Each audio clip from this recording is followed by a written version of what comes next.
What's poppin', everybody? What's going on out there? Welcome back to the channel, or welcome to the channel if it's your first time. Here's your boy MXP, and we're here to talk about this device right here. This behemoth of a handheld. The Switch 2 is now officially 6 months. 6 months since this thing's been out, to the day. So today is December 5th, came out back on June 5th, and I just want to look back on it just over the last 6 months. I'm not doing these every month. I see people doing 1 month, 2 month, 3 month videos and stuff like that. I did 1 month, I'm doing 6 months, and then I'll do a year. That'll probably be it for the Switch 2 video, but I just wanted to kind of look back on it and kind of assess like my experience with it, as well as what I've been seeing kind of the community talking about the system, people that are, hesitant still on buying it, if they should or not, people that are saying they're outright skipping it, which I think it's a little kind of early to kind of say that, but I understand, I respect everybody's opinion, but I want to get into all that. So if you are new here, please do hit that like button, hit that subscribe button. Let's get right into it. So the Switch 2 did drop on June 5th, and it's seen amazing sales so far, so up through the month of October. So this is before even the the Black Friday, the holiday, Christmas time rush. We haven't even gotten sales numbers for that yet, which is going to go even crazier. So far we've seen that it has sold over 10 million units, which is insane. 10 million units within 4 full months on the market, which is very, very good to see. And a lot of people are liking it, especially with the upgrades we're getting to, older games, the inclusion of the GameCube, great new features like Game Share and everything like that. People are liking the Switch 2 a lot. And I think Nintendo's done a great job as far as like staggering their releases so far for the first 6 months. Like every month or so you've had something great to come out. So of course the system launches with Mario Kart World, and then right after that in July you get Donkey Kong Bonanza right here that I got right here. And I did a review on it, make sure you check it out. And then in October you got the cross-gen release of Pokemon Legends ZA. So they've been doing really good. Kirby Air Riders came out recently. You got Metroid Prime 4 that just came out. So they've been doing a great job as far as having something to play at all times. So I think after the big Nintendo Direct that they showed back in September, that they showed, it became very apparent that people kind of like the Switch for very specific reasons. And even if they don't feel like the Switch 2 has enough for them to, jump ship and, fully upgrade to the next system. So I mentioned Donkey Kong Bonanza. This was made by the Mario Odyssey team. I put in almost 40 hours into the game, and I thought it was really, really good with the different challenges and things like that, and finding all the collectibles. It was very, it was really good. I really enjoyed it, but a lot of people felt like this wasn't a full-on replacement as far as like a new 3D Mario, and people were really waiting for that to come out, which we didn't get any reveal of such a game. The other thing is kind of the, I guess you want to call it the inferior version of certain things. So of course Legends ZA was a cross-gen release, so it came out on the Switch 1 and the Switch 2, but people felt like, okay, this wasn't a big upgrade. Sure, it ran better, but it wasn't better than Legends Arceus that launched on the Switch. So a lot of people are like comparing some of the games that come out on Switch 2, whether they're cross-gen or not, and saying, hey, I still have the original Switch, or whatever game in the series that came out on the Switch, I can still play that game. And it's funny too, because it's like, yeah, you can, but at the same time, if you want the better frame rate, then it makes more sense to grab it on the Switch 2. And people have the same complaint for Mario Kart as well. Mario Kart World, they felt like, obviously it's a little unfair to compare it to the Switch 1, because the Switch 1 has been out for over 8 years now, but at the same time, it's like, if I already have the Switch 1, why am I going to upgrade if I have all these things available to me? Mario Kart 8 Deluxe with all the over 50 tracks with the booster course and all that kind of stuff. Tears of the Kingdom and Breath of the Wild I already got on here. Odyssey, like Animal Crossing, like there's nothing new in the big, even though Switch 2 has come out, I think, with a very good launch lineup, the fact that a lot of the games that are coming out aren't the big, massive sellers. Like Donkey Kong's not going to be, a big massive seller, even though it's selling really well, but like Donkey Kong, Metroid, Pokemon is going to be, but again, available on Switch 1, but none of the big, 3D Zelda, the new 3D Mario, no Animal Crossing, all this kind of stuff. Those games aren't available, and people are just like, I mean, the elephant in the room is we saw prices for all these systems going up. PS5, Xbox, the original Switch.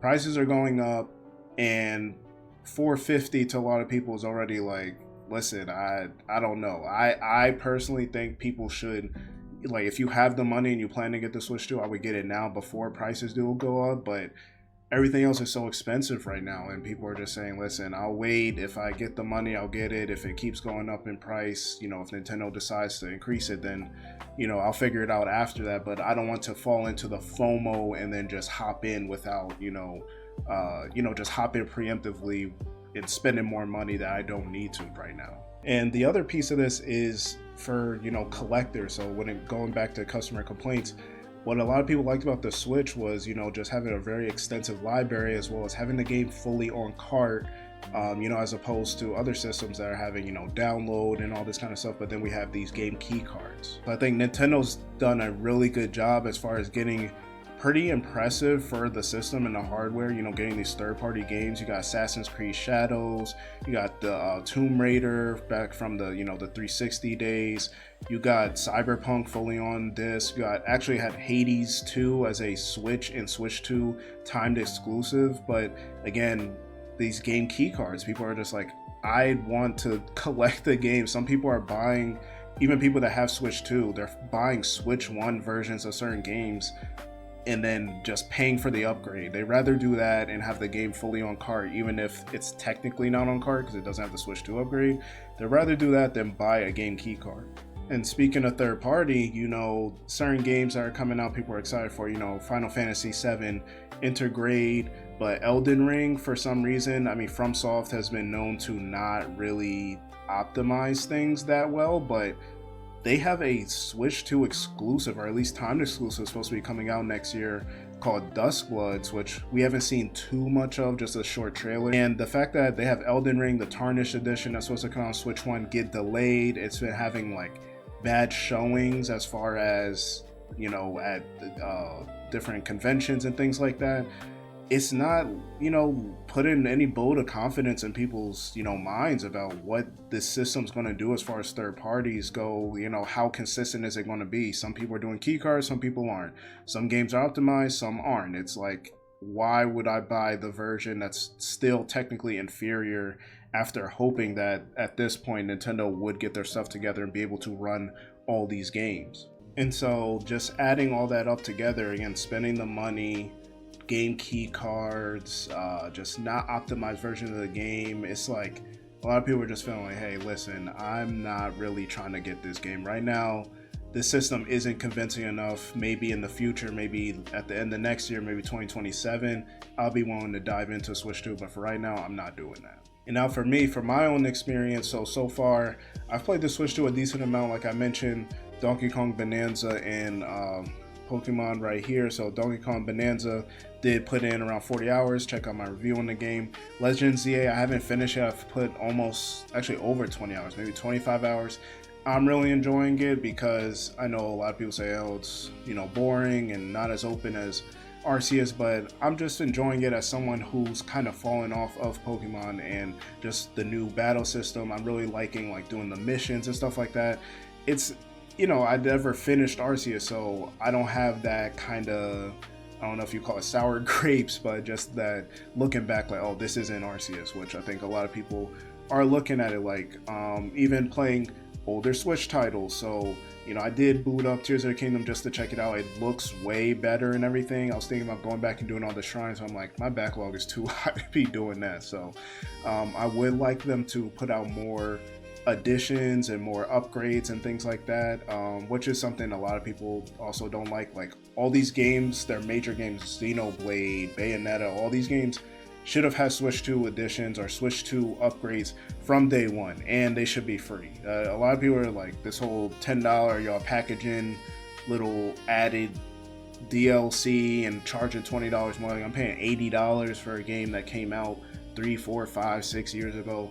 People's not rocking with that, but from my own experience, you know, I like the system. I do like the offerings. There hasn't been a ton of first party. Like I said, I got Mario Kart because it came with it. I got the digital version, Pokemon, Donkey Kong.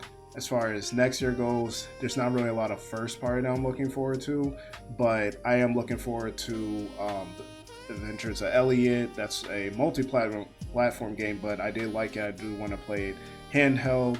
And that's honestly about it. I'll probably be digging more into my backlog when it comes to the next year or so, unless there's a new Zelda or Mario. That's kind of what I'm looking forward to. And speaking of looking forward, let's talk about 2026 and what else may come after that for the people that are waiting out buying a system. Because I myself, I bought a Switch 1 near the end of 2018 after Smash Ultimate came out. That's when I fully got into it. So sometimes that's all it takes. Like, it needs a specific software to get people sold on the system. So we did get the announcement of a new Fire Emblem. So it's what we call Fire Emblem Fortune's Weave. And traditionally, Fire Emblem would not be a big sell, but as of the last 10 years or so, it has really been really good. Fire Emblem Awakening and Three Houses and stuff like that. People have really gotten into Fire Emblem as of the last few years. So I think that this will get people to kind of buy it. I've heard a few people saying that. We'll see if that does hold true, but I do believe Fire Emblem can get, a bunch of systems sold.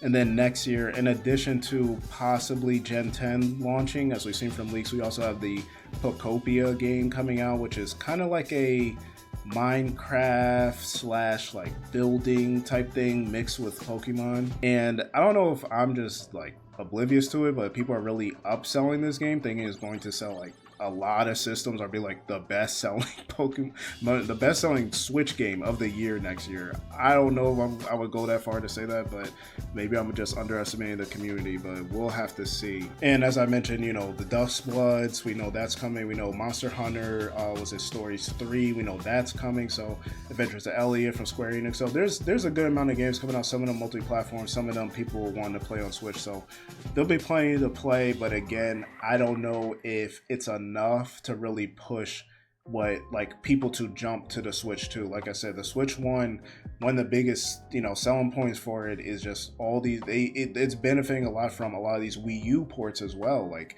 a lot of the games available on the Switch, you don't need a Switch 2 for it. Wii U ports Donkey Kong Tropical Freeze and Mario Kart 8 Deluxe, Bayonetta 2 and technically 1 if you get it all together, Mario 3D World plus Bowser's Fury. Like all these games they've been able to bring over, it's kind of like you can get full-on collections. Xenoblade Chronicles X, you'll be able to get like full series on the Switch. So we'll have to see, but that's been my experience with it.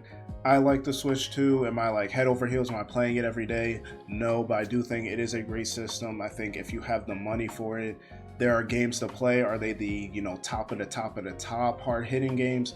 No, but I think Nintendo's done a great job spacing out their releases for the first 6 months, and then going into 1 year we'll see what actually else they have for us, what's in store. I'm sure there's a lot of stuff they haven't announced yet that will be pretty good. I mean, we're getting a new Yoshi game, right? That's what everybody wants. But that's my thoughts on it. Y'all let me know what's your experience with the Switch 2 if you have it already. If you don't have it already, what are you waiting for? Is there something specific you're waiting for it to come out for you before you buy it? Y'all let me know in the comment section below. As always, leave a like on this, subscribe if you have not already, and I'll catch you on the next video.